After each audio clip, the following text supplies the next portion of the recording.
జిల్లాలో ఇసుక అక్రమ తవ్వకాలు యథేచ్ఛగా కొనసాగుతూనే ఉన్నాయి. అనధికార ఇసుక రీచ్ల నుంచి ప్రతిరోజు రాత్రివేళ తవ్వకాలు చేపట్టి వందలాది లారీలు అక్రమంగా తరలిస్తున్నారు మాఫియాగాళ్లు.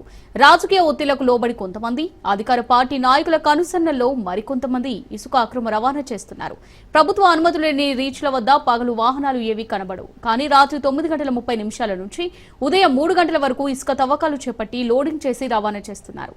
ఈ ఇసుక దందా వెనుక బలమైన రాజకీయ నేతలు ఉండడంతో అధికారులు చూసి చూడనట్టు వదిలేస్తున్నారు. జిల్లాలో జరుగుతున్నటువంటి ఇసుక అక్రమ రవాణాకైతే అడ్డు అదుపు లేకుండా పోతుందని చెప్పి జిల్లా వాసులందరూ కూడా చాలా వరకు ఇబ్బంది పడుతున్న పరిస్థితి. అయితే కొంతమంది దీనికోసం కలెక్టరేట్కి వచ్చి కంప్లైంట్స్ కూడా ఇస్తున్నటువంటి పరిస్థితి మనకు కనిపిస్తుంది. ప్రస్తుతం కొంతమంది ఉన్నారు. అసలు జిల్లాకు సంబంధించి ఎలాంటి అక్రమ రవాణా జరుగుతుంది ఇసుకకు సంబంధించి ఇవన్నీ మాట్లాడదాం. చింతాడు రావు గారు మనతో పాటు ఉన్నారు.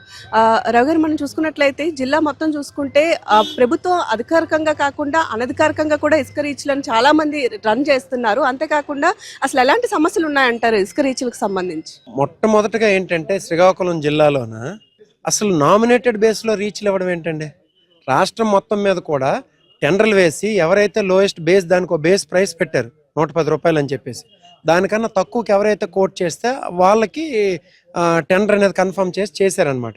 అలాంటిది మన జిల్లాకు వచ్చేసరికి ఏంటంటే కలెక్టర్ గారు నామినేటెడ్ బేస్లో అక్కడ లోకల్ ఎమ్మెల్యేలు ఎవరు చెప్తే వాళ్ళకి ఇచ్చేస్తున్నారు. అది జరుగుతుంది. ఇక్కడ ఆంధ్రవలస నియోజకవర్గంకి వచ్చేసరికి అఫీషియల్గా 3 రీచ్లు ఉన్నాయి.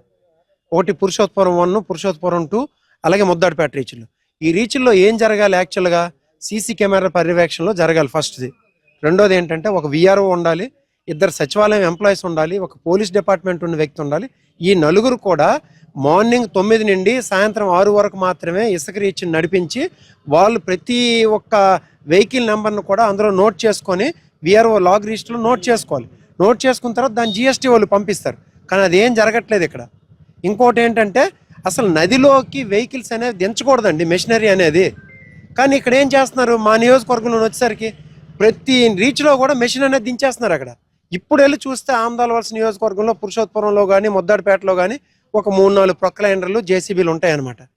ఆ రీచ్ల్లోకి మనుషుల ద్వారా అక్కడ ఎత్తి ట్రాక్టర్లోకి ఎత్తి దాన్ని తీసుకొచ్చి డంపింగ్ యార్డ్లో పెట్టి ఇసుకని డంపింగ్ యార్డ్లో కావాలంటే మెషిన్స్ ద్వారా లారీలకి లోడ్ చేయవచ్చు. లారీ రీచ్లోకి వెళ్ళడానికి లేదు, జేసీబీ కానీ ప్రొక్లైనర్ కానీ రీచ్లో వెళ్ళడానికి లేదు. అదేం జరగట్లేదు ఇక్కడ.